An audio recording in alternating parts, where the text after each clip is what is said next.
Regardez un peu, les couleurs, la mise en scène, c'est carrément hollywoodien. Et je vous attaque directement avec une immersion. Allez, on est parti en immersion, d'abord devant le carton. Parce que quand même, objet de culte, Sony Quad, on en parle depuis des mois, il est là. Et justement, je vous dirai bonjour tout à l'heure, vous allez voir, la mise en scène d'abord. Le carton, on va regarder ce qu'il y a écrit dessus. C'est important, ça, normal, mais normal à fond, on en parle, c'est le système qui fait bouger tout ça. Bien sûr, Dolby Atmos, DTS:X, là, j'ai une toux à chaque fois que je montre le Sony 360 Reality Audio, bon, on en parle tout à l'heure, ou pas, d'ailleurs. ARS, tant mieux, ARS sans fil, encore mieux. Bon là, même chose, 8K. Bon, c'est à votre bon cœur, messieurs, dames, hein, vous me faire envie que pitié. Donc, si vous avez, tant mieux. 4K 120 pour les gamers, voilà, c'est top. Spotify, c'est top. Apple AirPlay et Bravia Connect. Si vous vouliez savoir pourquoi ce test a du retard, j'attendais de connecter quelque chose au Bravia Connect. Le voici. Regardez, le Bravia 9 est ici dans sa splendeur, dans sa démesure, 75 pouces, un monstre. Carrément, il va bien nous servir dans cette vidéo puisque le système Sony peut travailler de concert avec un téléviseur Bravia récent et devenir la voix centrale. Donc on fera des essais avec ou sans, hein, parce que tout le monde n'a pas de téléviseur Bravia. Mais il y aura une séquence justement où on pourra savoir ce que fait le quad ici présent avec un Bravia et si ça fonctionne bien. Vous êtes prêts? On va décoller. Maintenant, je vais vous dire bonjour. Let's go. Enfin, c'est pas dommage, hein? Bonjour, bienvenue sur ma chaîne YouTube PP World pour une vidéo du dimanche comme je les aime, avec un super produit et surtout de l'immersion. On va aller à l'intérieur justement du Sony Quad. Il y a plusieurs façons de faire. D'abord, le premier truc à savoir, c'est qu'il y a déjà sur la chaîne, ici ou là, ou je sais pas où je le mets, il y a déjà sur la chaîne une news, une belle news avec caractéristiques techniques et tout à l'intérieur sur ce qu'est le produit. Donc tout à l'heure, je vais vous le résumer, sinon vous allez voir la news, vous allez voir toutes les caractéristiques. Mais le truc important, c'est qu'on va mettre en place le produit. On va le régler avec l'application, je vais tout vous montrer pas à pas, on va mettre les routeurs partout comme ça dans la pièce qui pourrait être la vôtre, hein. C'est une pièce de 30 mètres carrés celle-ci, il y aura ce qu'on appelle un sweet spot qui sera là devant et j'installerai sur ce sweet spot ceci. Une captation ambisonics, c'est 4 micros qui sont donc ici, on enregistre en 24 bits 96 kHz et chez vous ça fera du binaural. Donc tout à l'heure pour ces captations là, vous mettrez le casque, des écouteurs, on pourra entendre, essayer de vous faire entendre ce que fait ce produit parce que en parler c'est une chose, mais il va falloir un petit peu savoir ce que ça fait, sachant que ça peut créer 12 haut-parleurs fantômes, comment est le déplacement des objets avec ça. Normalement, on devrait avoir une captation qui sera intéressante pour vous et que comme ça vous le vivrez comme si vous y étiez parce que c'est le but de cette vidéo en immersion.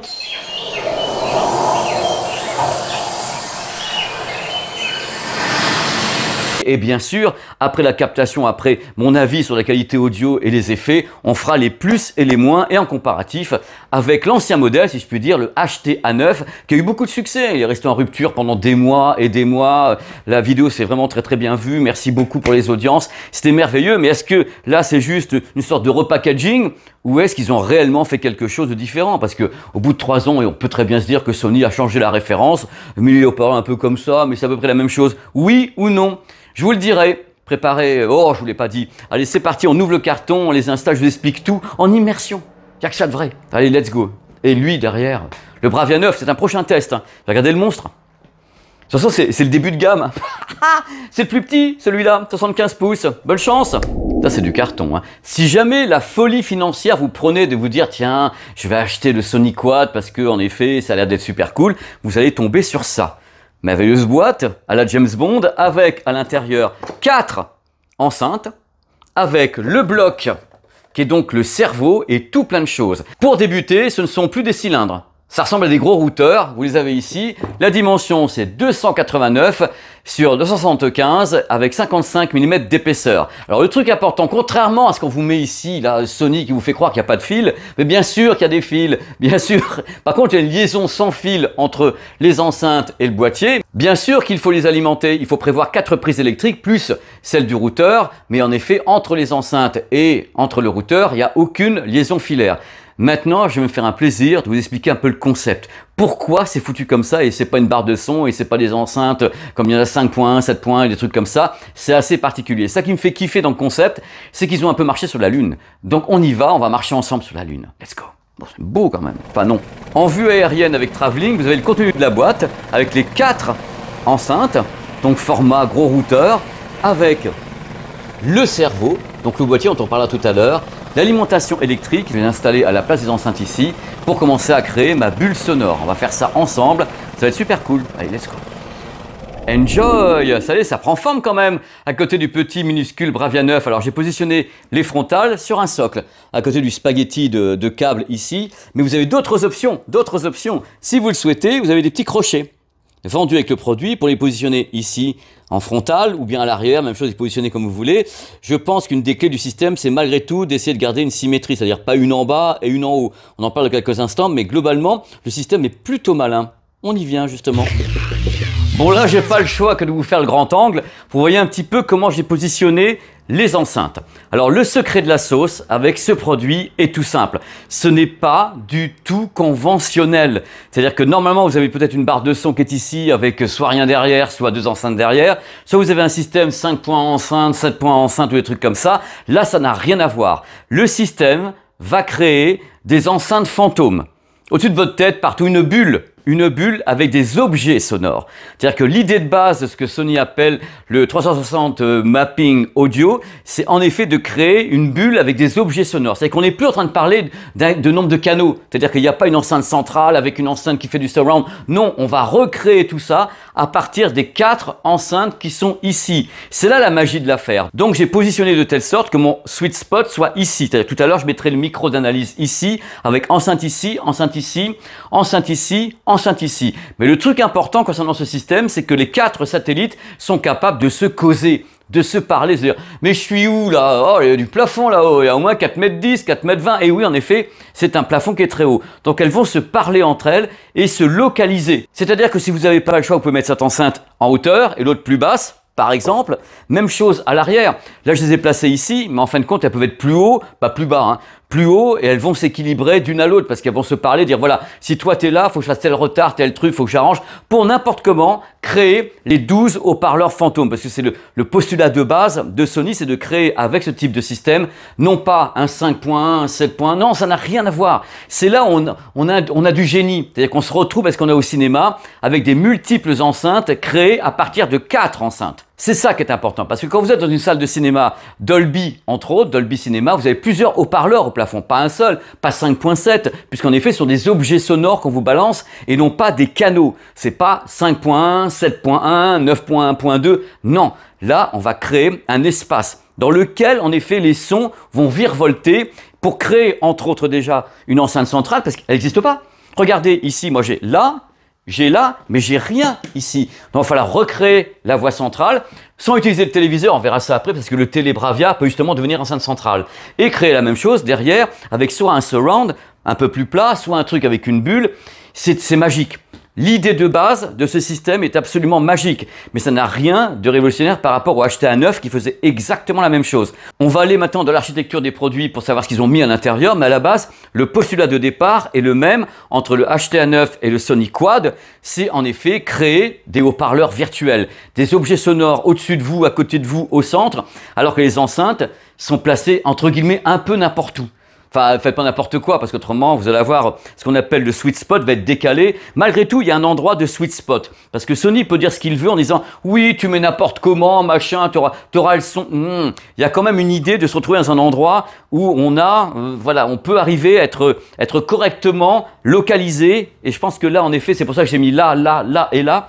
Là, j'aurai l'endroit où vous pouvez mettre votre canapé, par exemple, et vous aurez donc le spectacle qui sera, à mon avis, le plus cohérent. Alors justement, le système fonctionne avec les signaux Dolby Atmos, tous les Dolby, DTS, tous les DTS, ainsi qu'avec le système Sony 360 Reality Audio. Bon, pas vraiment super utilisé parce que, bon, visiblement, Dolby et DTS prennent le dessus là-dessus. Même si vous avez un signal qui est stéréo, même si vous avez un signal qui est 5.1, 7.1, mais qui n'est pas Dolby Atmos ou DTS-X, le système est capable de le fabriquer. C'est-à-dire qu'en effet, on a ce qu'on appelle le Spatial Sound Personalizer. Donc, on va créer les effets. Ça, c'est un truc que Sony maîtrise. Même le précédent faisait ça. Bien sûr, si vous avez à la base un signal qui est Dolby Atmos ou DTS-X, c'est plus facile parce que dans le Dolby Atmos et DTS-X, on a déjà les objets qui sont là en plus des canaux dits traditionnels. Mais on peut donc les fabriquer parce qu'attention, le système c'est un gros cerveau. Hein. Il est capable de travailler des signaux qui sont divers et variés et de fabriquer votre bulle sonore. C'est son but à lui avec les 4 enceintes, ça se cause, ça balance le son et justement ça balance le son comment? Parce qu'à l'intérieur du système, vous avez un boomer, un médium, un tweeter boomer avec basse réflexe, hein, ici, et un haut-parleur d'élévation. Ce qui signifie en clair qu'avec les 4 enceintes, vous avez 16 haut-parleurs. Donc c'est à partir de ces 16 haut-parleurs que le son va être créé, et plus particulièrement avec celui-là, nota bene, hein, c'est l'élévation, c'est là où tout part dans l'espace, d'un haut-parleur à l'autre. C'est un véritable ping-pong, c'est une sorte de Casper fantôme des décibels, et en général, ça marchait bien sur le HTA9. Il n'y a pas de raison que ça foire sur celui-ci, même si la forme est différente. Et peut-être que, du coup, quand je vois ça, je me dis, il y aura plus de grave. Parce qu'on va pas se mentir, le HTA9, il fallait l'utiliser, mais lui rajouter un caisson de grave. Et voilà, et est-ce que celui-ci, par hasard, on peut s'en passer? On va voir. Wow! Alors, les enceintes arrière sont prêtes. Prêtes au décollage, elles sont là. J'aurais pu les mettre un peu plus haut, un truc comme ça, mais tout à l'heure, pour la captation en Ambisonics qui sera ici, c'est parfait. Avec les autres qui sont à l'avant, à côté du téléviseur Sony Bravia, mais pour le moment, elles sont parfaitement inactives. Elles ne savent pas où elles ne sont pas connectées au master. Alors le voici, voilà, le boîtier qui est donc le centre névralgique du système, ce boîtier qui dispose en entrée d'un port HDMI 4K, 120 images par seconde, compatible VRR pour le gaming, HDR, Dolby Vision. Donc on peut brancher par exemple l'Apple TV qui est à côté, peut entrer dans le boîtier si vous le souhaitez, ou bien un lecteur de Blu-ray qui est par ici, on peut le brancher directement ici. Et vous avez un port HDMI ARC et iARC, ce qui signifie que le son du téléviseur peut également directement aller ici. C'est-à-dire que soit vous faites entrer une source audio-vidéo, soit vous faites uniquement revenir le son du téléviseur sur le HDMI ARC et iARC. Il y a également cette curiosité touristique, c'est le S-Center Out. Alors c'est une prise mini jack. Vous la branchez sur le téléviseur qui va devenir la voix centrale. Dans le cas du Bravia 9, on fera laisser avec ou sans. C'est ça qui est intéressant, savoir est-ce que vraiment ça fonctionne ou bien est-ce que c'est Pipoland. Donc là, vous avez la mini jack pour le téléviseur. Mais attention, regardez bien, il n'y a absolument aucun port optique et il n'y a pas de sortie subwoofer. Ah, les malins chez Sony. Et vous savez pourquoi, attends, je reviens en immersion, vous savez pourquoi il n'y a pas de sortie filaire pour subwoofer? Parce que le produit peut être marié avec 2 subwoofers Sony, dont vous avez les références qui sont ici, et qui sont sans fil. Donc pourquoi aller ailleurs quand on peut faire directement tout chez soi? Parce que ça aurait été sympa de nous mettre quand même une sortie filaire pour les gens qui ont déjà un subwoofer. Parce que ça se trouve, les bestioles ici, elles ont besoin d'un soutien, parce qu'après tout, les haut-parleurs, ils font quand même, voilà, c'est ça, hein, d'épaisseur. Et du coup, Sony dit, bah c'est sympa, t'achètes notre produit déjà 2700 €, mais il faut que tu rajoutes les subwoofers sans fil. Et on ne te met pas de sortie filaire. Si c'est pas scandaleux, ça, messieurs, dames. Quand même, quelque part, Sony, les petits loulous, pensez aux gens qui ont déjà des subwoofers. Ah, oh là là, vous voyez comment je suis? Mais j'ai raison. Je suis bien éclairé, comme toujours. Je vous rappelle, la caractéristique de mes vidéos, c'est d'être toujours bien éclairé et avoir toujours bonne mine. Ce merveilleux voyant vert est la plus belle des couleurs, ce qui signifie que le boîtier a reconnu toutes les enceintes. Elles sont toutes en vert. Donc maintenant, il faut, grâce à l'application, entièrement calibrer les enceintes par rapport à la pièce, qui est atypique celle-là. Ça me fait rire, parce qu'il y a 4 mètres 30 de plafond, donc ça va être marrant, on va vraiment avoir une très belle bulle sonore si on s'y prend bien, parce que justement il y a de la hauteur, il y a de l'espace, mais attention, le système était conçu pour se faire à tous les types d'intérieurs. C'est là sa magie, puisque les 4 enceintes se parlent entre elles et palpent vos murs. Quelle est la taille de l'endroit où je suis? Comment je peux faire pour créer les 12 enceintes fantômes là dans l'espace, pour faire le Casper des décibels? C'est leur boulot de faire ça. Et c'est là que la magie va opérer dans quelques instants avec l'application qui va permettre justement d'effectuer des calibrages, y compris calibrage avec le smartphone, un peu à la Sonos. Accrochez-vous, hein. Ras de la houle, hein. J'adore faire ça, c'est vraiment de l'immersion. Je le fais en même temps que vous. C'est ça qui est drôle, c'est que là je déballe, je fais tout et je passe 3 jours avec le produit comme un malheureux. Mais pas du tout, j'ai de la chance. Allez, c'est parti. Aïe, aïe, aïe. Je sais pas ce que vous en pensez, mais voilà. On ne peut pas connecter le système si on ne s'est pas inscrit directement sur le compte Sony, compte Amazon, Apple, Facebook, machin. Je veux juste mettre en route mon système, quoi. Le système est là. Pourquoi je devrais m'inscrire, laisser mon adresse mail, mes coordonnées? Non, quoi. J'ai du mal avec ça. Il y a beaucoup de marques qui l'imposent et moi j'ai du mal. Je sais pas ce que vous en pensez, mais j'ai beaucoup de mal. Enfin bref, je vais le faire parce que hein, il faut tester pendant 3 jours quand même, monsieur Garcia. J'en tremble, moi. Aïe, c'est fait. Alors c'est fait avec un petit bémol quand même, messieurs, dames, c'est que la version Android, pour ma part, ça a beaucoup bugué. Donc, comme je suis pas très patient, je suis passé sur la version iOS qui fonctionne très bien, très rapide.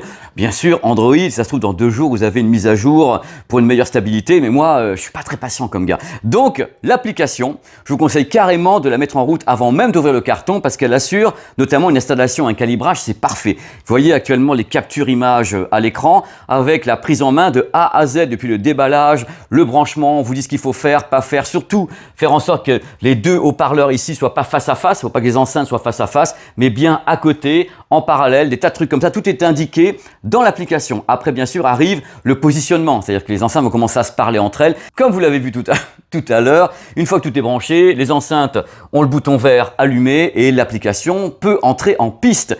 Et là, tout à l'heure, on fera justement une captation en audio binaural du système de réglage. Une fois que le calibrage est effectué, vous voyez toujours les images à l'écran, on a accès à des tas de modes, des tas de menus qui permettent justement de peaufiner un petit peu l'écoute avec justement la gestion d'un subwoofer externe ou pas. Donc ça fait partie des modes qui sont là. Le mode voix, plus ou moins de dialogue qui sont mis en avant. La gestion de la dynamique importante. Si vous êtes le soir chez vous et si vous êtes en appartement ou des gens qui dorment, vous pouvez baisser bien sûr la dynamique.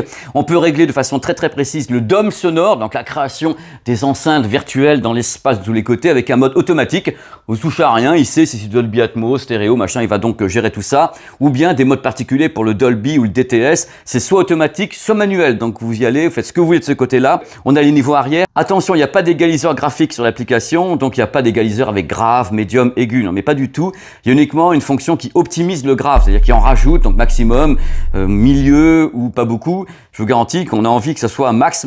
On en parle tout à l'heure parce que c'est petit ça quand même.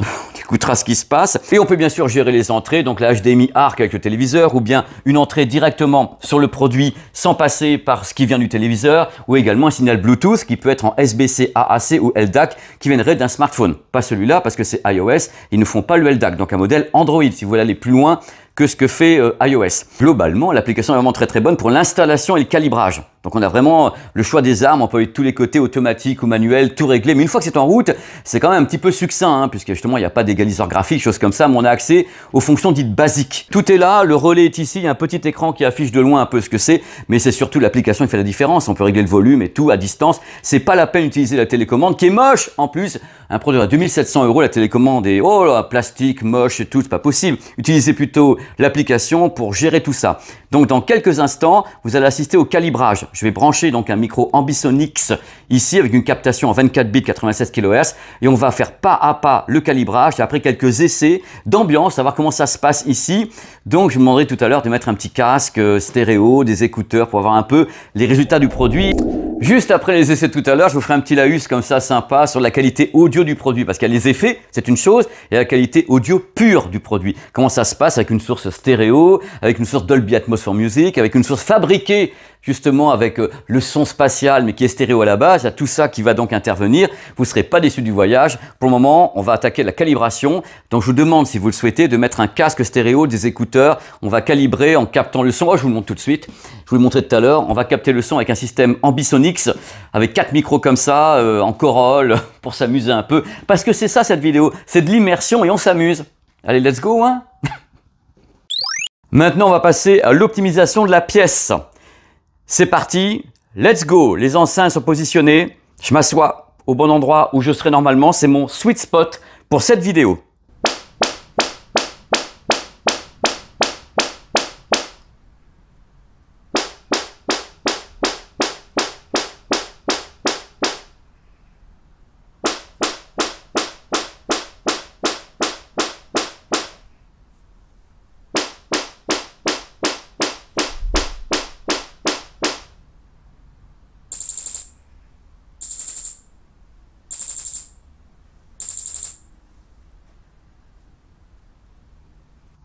Voilà, il a calculé ce qui se passe. On va continuer.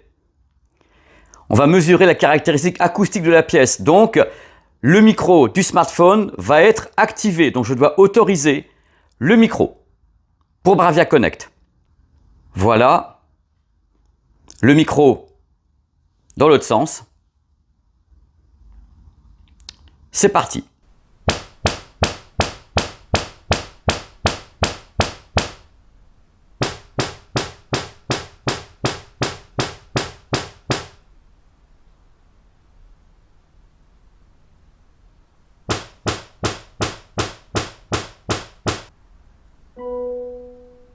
C'est ouf.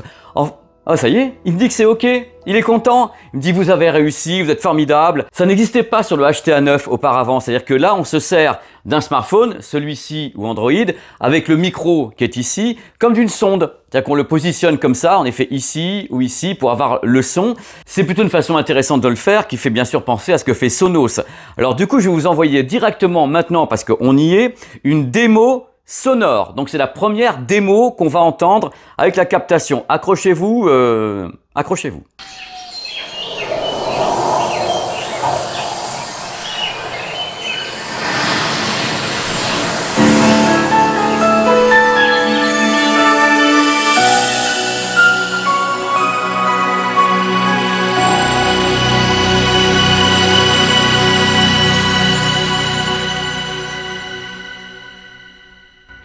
Ça va, c'est bon, là j'ai 12 ans et demi. Alors, bon, on va voir pour la suite. Je pense que lui, il a saturé de malade parce que c'est monté d'un coup en puissance.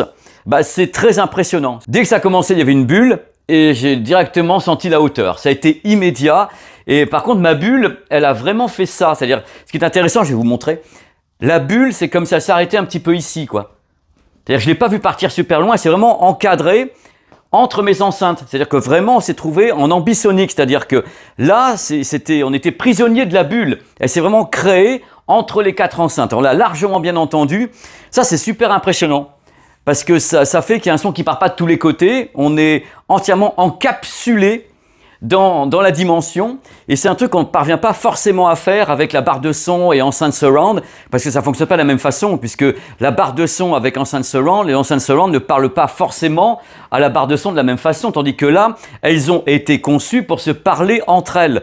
C'est-à-dire qu'elles décident elles-mêmes de ce qu'elles vont créer à 4, en utilisant en effet ces haut-parleurs fantômes qui se baladent et qui créent une vraie bulle. Parce que je pense que ce produit a été créé pour faire une bulle. Contrairement à d'autres produits qui sont peut-être un peu plus anarchiques dans leur conception, là on est sur une bulle. On va continuer quelques essais, hein. Je vais voir s'il n'a pas saturé parce qu'on a dû monter quand même très très haut en puissance et lui a dû dire « ça va pas ou quoi ?» C'est une captation qui me rappelle ce que moi j'ai entendu avec le HTA9 quand je l'ai mis en route il y a de cela donc 3 ans maintenant je crois. Alors le même truc que j'ai perçu, c'est l'aigu ok, l'élévation formidable, mais où qu'il est le grave? Où qui sont les basses et tout. Vous savez, je sais très bien que vous aimez le grave et les basses. J'ai entendu plein de choses, mais pas trop ça.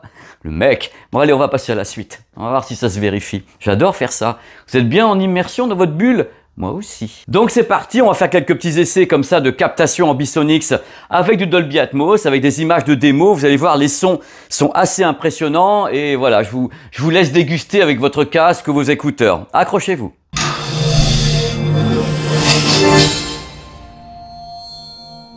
Right now, you're listening to where cinematic audio has been.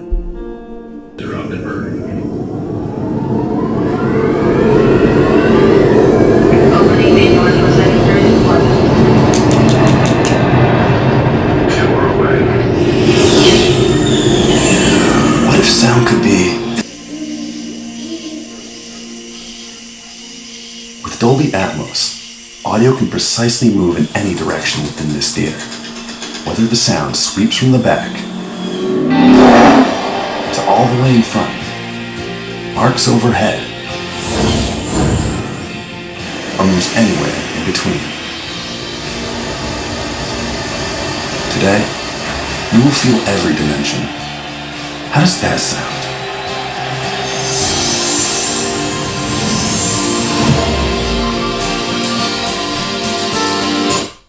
Bon, ça c'est un extrait, mais je connais vachement ces extraits-là, donc ça permet vraiment d'avoir des repères.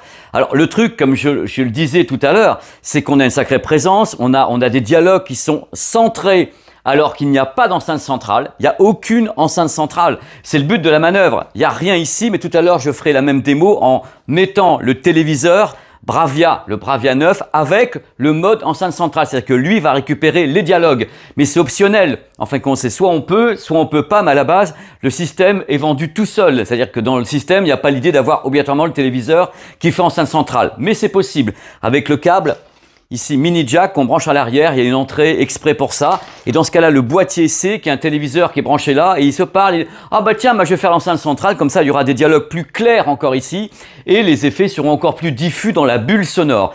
Même chose, je vous rajoute quelque chose à chaque fois, là c'est le deuxième écoute, il manque du grave. Il manque du grave, c'est flagrant, il y a de l'aigu, il y a de la patate, il y a quand même quelque chose qui est très net au niveau de la voix, qui était très grave, très mesuré, mais il manque une patate de grave qui était également la caractéristique du HTA9, hein, on va pas se mentir. Donc je commence vraiment à penser, et je m'en doutais, j'ai vu la forme que ça a quand même, hein, 5 cm, hein, ils ont beau faire ce qu'ils veulent, 5 cm, c'est pas un caisson de grave avec un évent derrière et tout le tremblement. Donc je pense que malgré le tarif élevé de ce produit à 2700 €, je pense qu'il faut largement considérer, je sais pas le dire, il faut largement considérer lui rajouter un caisson de grave sans fil, parce qu'il n'y a pas d'entrée filaire sur le boîtier, donc entre 500 et 800 € selon les tarifs Sony. Donc ça fait monter la facture d'une façon importante. On verra tout à l'heure sur la conclusion. C'est impressionnant.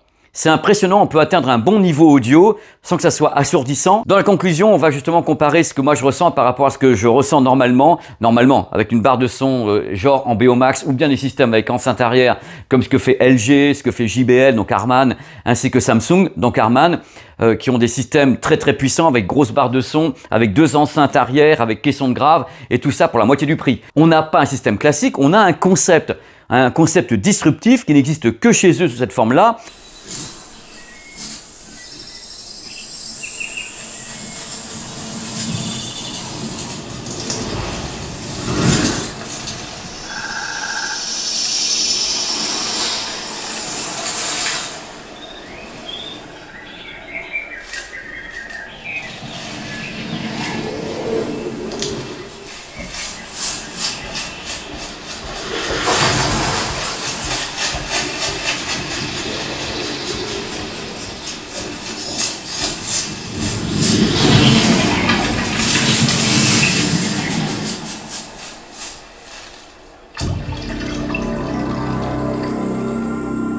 Dans ce que j'ai remarqué déjà depuis que je teste le produit depuis 4-5 jours, il y a l'aigu qui est très mis en avant. Pourquoi? Parce qu'en effet, comme il n'y a pas entre guillemets trop de grave, ce qui va remonter, c'est le médium et l'aigu. J'en veux pour preuve, là je vous ferai pas écouter de la musique parce qu'il y a des droits. Quand on passe la musique en stéréo, on a un aigu qui n'est pas très mis en avant. C'est-à-dire qu'on a une stéréo correcte avec de la musique, avec du grave, des voix et autres. Et si on met la musique en stéréo, si on la balance avec le système de création de la bulle sonore, dans ce cas-là, on change l'égalisation. C'est-à-dire que dès que le système de bulle sonore va entrer en route à partir d'un signal qui est stéréo, ou 5.1 ou 7.1, il va spatialiser en rajoutant de l'aigu partout pour faire remonter la teneur du signal et balancer une spatialisation. C'est-à-dire qu'on change d'égalisation suivant un mode stéréo ou bien création d'un univers d'enceinte fantôme. C'est assez intéressant, mais en même temps, quand on part du principe que la musique est enregistrée en stéréo et qu'on commence à changer l'égalisation parce que justement on travaille le son de tous les côtés, on a quelque chose qui est différent. Il faut savoir que dès qu'on active justement ce mode 360 mapping surround de Sony, on active un truc qui va donc non pas dénaturer le son mais le modifier, puisqu'on part d'une source qui n'est pas Dolby Atmos. À lieu de Dolby Atmos directement, il y a déjà les objets sonores à l'intérieur, ou DTS-X, tandis que quand c'est pas Dolby Atmos, il va travailler. Et dans ce cas-là, faire sa tambouille, sachant qu'on ne peut pas régler le niveau de l'aigu, sachant qu'on ne peut pas régler le médium, qu'on peut juste rajouter du grave. Donc ça fait partie des choses qui sont peut-être dans les plus et les moins tout à l'heure, donc c'est important de le noter parce que c'est des choses que vous remarquerez sur le terrain si vous achetez le produit. Cette vidéo est longue parce que je tenais vraiment à prendre le temps d'expliquer tout ce que je vis avec justement la captation, tout ce que je mets comme extrait depuis une semaine. Et c'est une vidéo attendue alors qu'en fin de compte, le produit est un produit de niche malgré tout, qui coûte 2700 €, mais c'est un produit qui fait rêver parce qu'il est parfaitement disruptif. Il se positionne en face de monstres comme la Sennheiser en Beomax, qui ne fonctionne pas du tout de la même façon. Elle a un système qui est totalement différent parce qu'elle n'a pas d'enceinte arrière, elle recrée tout, elle recrée sa bulle sans avoir à faire un système d'enceinte arrière parce qu'elle utilise les rebonds des murs. C'est très différent ce que fait Sennheiser, c'est super intéressant, mais là on a quelque chose de différent, qui n'est pas rentre dedans, mais qui monte plus haut. Ça c'est clair, vous avez une notion d'élévation et de bulle qui est différente des systèmes barre de son unique ou bien barre de son avec enceinte. Ce qui manque au produit, je le redis une troisième fois, à mon avis, c'est un soutien dans le grave. Le soutien dans le grave, moi, me manque. Et Dieu sait que pourtant je suis pas fan des trucs qui tapent comme des malades en disant « Oh là là, on va mettre du grave », je suis pas fan de ça. Mais là, sur des trucs très dynamiques, on a envie qu'il y ait plus. Je vous conseille le caisson, hein, on va le redire dans la conclusion, je vous conseille le caisson grave. Sony en sans fil qui vous appuie le signal. Et d'ailleurs, toutes les personnes qui avaient acheté le HT-A9 autour de moi ont rajouté le caisson. Ils ont rajouté le caisson. Et c'est peut-être le point noir de ce produit, vu son prix. Allez, on continue.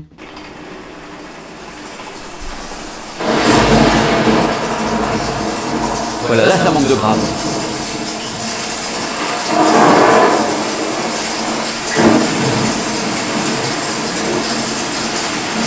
Voilà. On a vraiment l'immersion. Oh là là. Et ça manque de grave. Et là ça manque de patate. Là ça manque. La bulle. Prends l'eau là.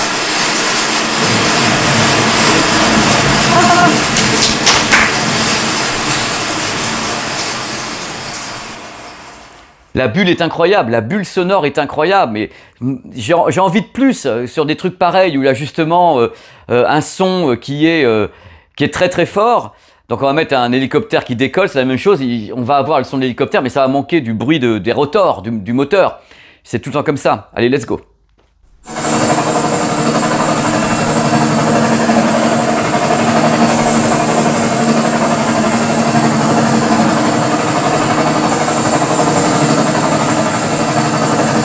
L'élévation, le battement entre les voies droite et gauche est délirant. C'est-à-dire que le battement est fou. Parce qu'en effet, on a 4 enceintes séparées, on n'a pas une barre de son uniquement avec 2 enceintes ou sans 2 enceintes. Donc ça fonctionne, ça fonctionne. Allez, pour la bonne bouche, on va mettre un petit signal en DTS, donc DTS X. Ça va être top, obligatoirement, parce que ça fait...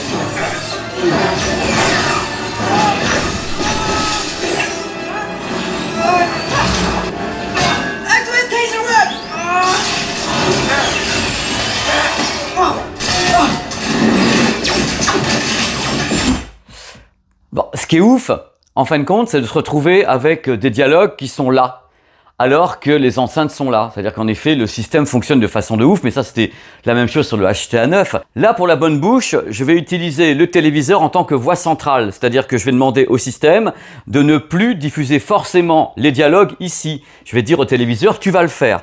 Donc je vous ai expliqué, hein, c'est avec Bravia 9 ou avec n'importe quel téléviseur qui a une entrée pour une voix centrale. Donc on connecte et le téléviseur va directement savoir qu'il est connecté au système. Il va dire « Oh là là, c'est merveilleux, je suis connecté à quelque chose d'absolument incroyable, le Bravia Sync ». Voilà, c'est parti, on va refaire l'essai. Là, j'ai activé l'Acoustic Center Sync sur le Bravia 9. C'est-à-dire qu'à partir de maintenant, le Bravia 9 va être partie intégrante du Sony Quad. C'est-à-dire qu'il va prendre une partie des dialogues et ça va être dispatché entre lui et le Sony Quad. C'est une façon d'avoir des dialogues plus clairs, puisqu'ils vont sortir directement du téléviseur. Ils vont pas uniquement être spatialisés, parce que sinon on les spatialise, tandis que là on les fait sortir de la télé. C'est un complément. Il y a beaucoup de marques qui travaillent comme ça, avec un complément entre la barre de son et le téléviseur. C'est un truc pratique, parce que c'est dommage de ne pas utiliser les haut-parleurs d'un tel modèle, et de laisser uniquement le Sony Quad travailler. Voilà. C'est parti, je vais faire un petit essai, mais à mon avis, on est quand même très proche du résultat obtenu avec la spatialisation des deux bestioles. Mais c'est vrai que ça va être peut-être plus directif. Voilà, j'ai fait l'essai avec le téléviseur en mode justement enceinte centrale, si je puis dire. C'est vrai que les dialogues sont un petit peu plus nets, mais c'est pas non plus une grosse différence par rapport à ce que lui apporte. Et il n'y a pas que les dialogues, hein. Visiblement, il y a également des sons complémentaires à ce que diffuse le Sony Quad qui sont pris en relais par le téléviseur. Ça fait augmenter la taille du spectacle. Faut dire que c'est impératif, c'est à vous de voir. C'est-à-dire que si vous n'avez pas le système, pleurez pas en disant oui mon Dieu j'ai mon Sony Quad mais par contre le téléviseur n'est pas compatible. Je pense que le Sony Quad se suffit à lui-même, mais si on peut avoir bien sûr plus de présence des dialogues qui viennent d'un téléviseur compatible, donc avec ce type de sortie S-Center Sync, c'est pas plus mal. Avant de passer au plus et au moins, j'aimerais un peu résumer mon expérience qui a duré plusieurs jours avec le produit. Alors, c'est un produit extrêmement intéressant parce qu'il est parfaitement disruptif. Je l'ai dit tout à l'heure, je le redis encore, ça n'a rien à voir, entre guillemets, rien à voir, avec ce que peut faire une barre de son classique, toute seule ou avec enceinte. Puisque là, on a une sensation d'élévation qui est plus large, à mon avis. L'élévation va beaucoup plus haut avec ce système parce qu'il est prévu pour ça. Et déjà, on a quatre haut-parleurs d'élévation à l'intérieur qui se parlent entre eux, qui créent le dôme. Ça change tout. Par contre, moi j'ai des griefs, on les verra tout à l'heure dans les plus et les moins. Je continue à penser que la puissance, le volume sonore est important, mais par exemple si on compare le volume sonore de ce produit avec la Ambeo Max de Sennheiser, même la Plus, on se rendra compte que la Ambeo Max, c'est juste un bulldozer quoi, à côté, il y a des effets de partout, il y a du grave, il y a tout, il y a plein de haut-parleurs de tous les côtés. La Ambeo Max reste un monstre. C'est un monstre total qui a littéralement peut-être pas besoin d'enceinte surround parce que le système conçu par Sennheiser est un petit peu différent. Même chose si on compare ce produit par rapport à ce que fait Harman, notamment JBL ou bien Samsung avec la C990 A, B, C, D, E, Z. La C990 c'est un très haut volume sonore avec enceinte surround comprise, avec caisson grave compris. Le problème c'est la dualité de tout ça. C'est que là on a un système qui s'appelle le Sony Quad qui est le successeur du HT-A9 qui a un seul problème.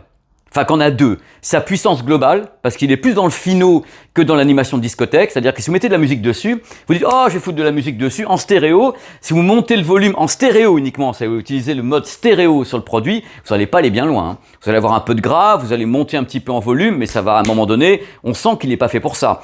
Donc il faut faire de l'ambisonique derrière pour faire activer les enceintes surround. Et en ce cas-là, on a un son qui n'est plus de la stéréo, mais qui est un son bidouillé. Tout est là. Tandis que par exemple, en mode stéréo, une barre de son comme la Dion de Devialet, ou bien les JBL haut de gamme, ou bien Samsung, ou bien Ambeo Max, même en stéréo, c'est boîte de nuit. La différence est toute simple. Je pense que le Sony Quad est un produit qui a été vraiment conçu pour faire une bulle sonore. C'est pas une discothèque, c'est pas autre chose, c'est pas foncièrement quelque chose qui va peut-être exploser sur la musique, même en Dolby Atmos, mais par contre c'est une efficacité de télétransportation audio absolument gigantesque. C'est là le truc, il a été conçu pour ça, pour vous emmener ailleurs avec des films, avec des bruitages, avec des trucs comme ça. C'est pas une unité qui va vous faire boum boum boum derrière, ou alors vous rajoutez le caisson grave. C'est un produit atypique, c'est pour ça que je l'aime. C'est parce qu'il me donne d'autres sensations que la barre de son ou même que la Max, qui elle va être débridée, qui vous en met plein la tête, ou les systèmes, donc JBL, Harman, entre autres, ou LG, des systèmes avec des grosses puissances, qui annoncent des puissances de 800, 900, 1000 watts. Là, ils disent 504 watts, ils additionnent comme ça, parce que Sony donne des petites données comme ça. Globalement, c'est pas un système qui est violent, c'est un système qui est finaux, qui est tout dans le détail, qui est tout dans la spatialisation, qui va donner des objets, des vrais objets sonores, qui va pas mélanger ses pinceaux, il va vraiment balancer des objets sonores dans la bulle qu'il va créer avec les haut-parleurs fantômes, comme au cinéma. La différence, elle est là. C'est-à-dire que d'autres systèmes vont spatialiser de façon un petit peu anarchique. Lui, c'est un élève méticuleux des effets sonores, des petits sons, des objets.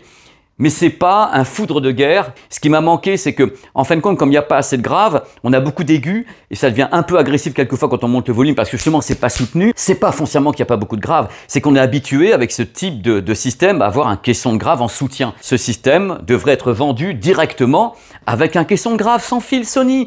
On le balance, on se dit, tiens, voilà, ça tabasse. Puisqu'après tout, on peut le rajouter. Et ça, c'est une facture qui va de 500 à 800 € de plus que ce produit. Donc, à un moment donné, voilà. Par contre, je tiens à faire la différence avec le HT-A9 sur la qualité des effets.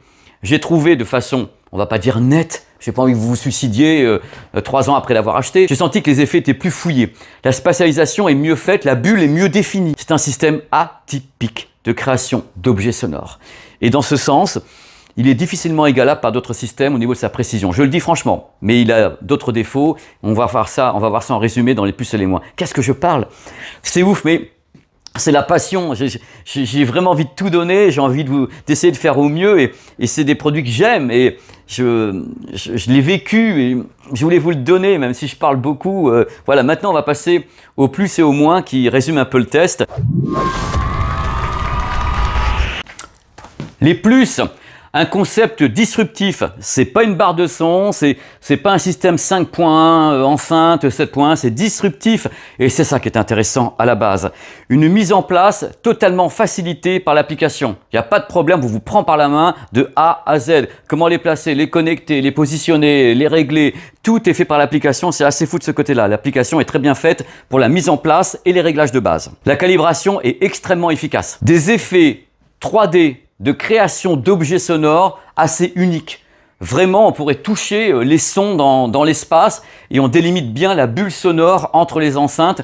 C'est assez ouf. C'est vraiment une communication incroyable entre les plots et le cerveau. C'est très très bien fait, bravo. Si vous avez un téléviseur compatible, vous pouvez utiliser donc le téléviseur en tant qu'enceinte centrale. C'est le mode S Center Sync. C'est une prise mini jack et vous avez une entrée S Center Sync sur le téléviseur. Les Bravia l'ont depuis, je crois, 3 ans. Certains modèles, je pense peut-être pas tous, mais là c'est le Bravia 9 quand même. Il y a tout ce qu'il faut. Côté qualité audio pure, en mode stéréo avec de la musique, le son est satisfaisant. Il manque toujours un petit peu de grave, on va y revenir, mais le son est satisfaisant. C'est pas non plus la Devialet Dion que j'aime beaucoup pour ça ou une Sonos Arc, mais le son est satisfaisant avec de la musique. Le boîtier compatible 4K, VRR, donc le gaming, 120 images par seconde, HDR, Dolby Vision, bien sûr Dolby Atmos, DTS-X et tout ce qui va bien, ainsi que Sony 360 degrés, et compatible 8K. En curiosité touristique pour le marché asiatique. À bord également AirPlay 2, Spotify Connect et Chromecast est intégré au système. La création de l'enceinte centrale virtuelle, on a l'impression qu'elle est là et pourtant les dialogues sont là et tout. Et le système arrive à créer les sons des dialogues ici. C'est dingue. Les moins... Je prends mon souffle parce qu'il y en a plein aussi. Et c'est le but de ces vidéos. Comme elles ne sont pas sponsors, on y va. Mais c'est argumenté. Les plus, c'est ça. Les moins, c'est ça. Et le premier moins que je vois, le prix. Moi, j'avais espoir pour vous quand j'ai fait le HTA9 qui coûtait déjà une blinde. Je me suis dit, bon, le quad, ils vont essayer de baisser le prix. Kenini, 2700 €, le prix officiel donné par Sony, 2700 €. Plus, à mon avis, on va en reparler. Justement, le rendu du grave que je trouve faible. En tout cas, pas à la hauteur d'un truc qui se veut pétant de tous les côtés et qui va obliger à ajouter sans aucun doute un caisson de grave. C'est-à-dire que vous avez 2700 € plus le caisson de grave derrière, Sony sans fil. Il y a justement dans les moins également pas de sortie filaire pour un caisson de grave qui ne serait pas en sans fil. Ils auraient pu mettre justement une petite sortie filaire pour les gens qui avaient un caisson de grave filaire. Ça aurait été tellement plus sympa pour les gens. Il n'y a pas de port optique non plus. Un truc que j'ai carrément détesté, et je supporte pas ça, c'est qu'on ne puisse pas utiliser un produit avec une application sans être inscrit sur l'application. C'est-à-dire à un moment donné, on vous dit, si tu t'inscris pas, tu donnes pas ton adresse mail, ton machin, ton truc, tu peux pas utiliser le produit. Non mais non quoi. J'ai payé ça 2700 €. Moi, je suis dans un réseau fermé ici de Wi-Fi. Je mets l'application en route et je veux que ça démarre. Non, non, inscris-toi avant, sinon tu ne pourras pas l'utiliser. C'est marqué dans l'application. Non, non et non. Voilà, et des bugs sur la version Android qui vont, à mon avis, être réglés, je pense. Mais moi, j'ai eu des bugs sur Android et iOS, ça fonctionne super bien. Pas d'égaliseur audio, c'est-à-dire égaliseur graphique, grave, aigu, médium. On peut augmenter le grave, mais on ne peut pas régler l'aigu ou un truc comme ça. C'est dommage. Le produit est puissant, mais ce n'est pas la hauteur de la puissance, par exemple, d'une Ambeo Max de Sennheiser, ou bien d'une LG, je ne sais plus laquelle, S95 que j'ai fait également sur la chaîne, ou bien les Samsung, donc les modèles S990, même chose A, B, C, D, vous avez toutes les vidéos sur la chaîne. Et je trouve ça dommage pour un produit de ce prix-là. Je ne m'en remets pas qu'on vende pas un sub avec un produit pareil, enfin un subwoofer, avec un produit qui coûte déjà 2700 €. On oblige les gens à rajouter 500 ou 800 € de plus. Wow! À ce prix-là, j'achète 2 systèmes ou 3 systèmes 5 points avec les enceintes, moi. Il y en a partout. Ce qu'on appelle le sweet spot, c'est-à-dire ce moment où on est positionné au milieu de la bulle sonore, c'est quand même assez restreint. Bien sûr, si on bouge, on peut reprendre, le smartphone est recalibré, mais je trouve que le sweet spot, voilà, faut pas trop bouger non plus. Mais ça me dérange pas plus que ça, je pense que c'est dans le concept. Vraiment, la bulle se crée et vous êtes au milieu. Enfin, voilà, il fait au mieux. La télécommande, plastique, LED, presque inutile quand on sait ce qu'il y a sur l'application. Et pour un prix de 2700 €, avoir le morceau de plastique, là, voilà quoi. Un autre truc qui m'a dérangé, c'est la différence d'égalisation audio entre le mode stéréo, c'est-à-dire vous avez de la musique en stéréo, vous la diffusez. Pas de problème. Si vous voulez créer un effet justement de mapping audio de la musique en stéréo, le système peut le faire, c'est-à-dire créer en effet un univers de mapping 360 degrés et autres, c'est ce que fait Sony. Mais dans ce cas-là, l'égalisation n'est pas la même, c'est-à-dire qu'il va redistribuer un petit peu les fréquences, on va avoir plus d'aigus, ça va un petit peu se mélanger, à vous de voir si vous l'utilisez ou pas, c'est parfaitement optionnel. Merci d'avoir regardé, cette vidéo doit durer 1 heure, j'en suis confus, c'est la vidéo du dimanche, je l'ai chapitrée, je fais ce que je peux et voilà. Vous aurez des vidéos encore avant l'été qui arrivent très vite, mais pendant l'été, il y aura surtout des vlogs voyages. J'ai tourné beaucoup de trucs en Asie, aux États-Unis, j'aimerais bien les passer pendant l'été avec des trucs à Los Angeles, à Hong Kong, des trucs que j'ai tournés à Tokyo, Kyoto, Osaka. L'été, ça sera propice à ça, vous faire voyager un peu le dimanche pour pas vous laisser comme ça vous tomber entre guillemets, parce que moi j'ai du mal à arrêter les vidéos sur la chaîne, ce qui est pas bien, parce que du coup je me crève, regardez un peu, je fais mon âge et et je vous dis à très vite. Merci d'avoir regardé ce test du Sony Quad. N'hésitez pas à commenter, n'hésitez pas à en parler. Merci. C'était un travail de 6 jours cette vidéo. Et je vous dis pas que je suis content que ça termine, mais un peu quelque part. Parce qu'après 6 jours de travail, après il y a le montage, hein, c'est entre 10 et 16 heures là à peu près pour monter, resynchroniser tout ça, la captation, le binaural et autres. Mais c'est toujours un régal de pouvoir la finir et vous la donner, vous l'offrir. Elle m'appartient plus après, c'est à vous, elle vous appartient cette vidéo après. Donc faites-la vivre, faites vivre le bébé et rendez le bébé prospère. Allez, je vous fais des bisous.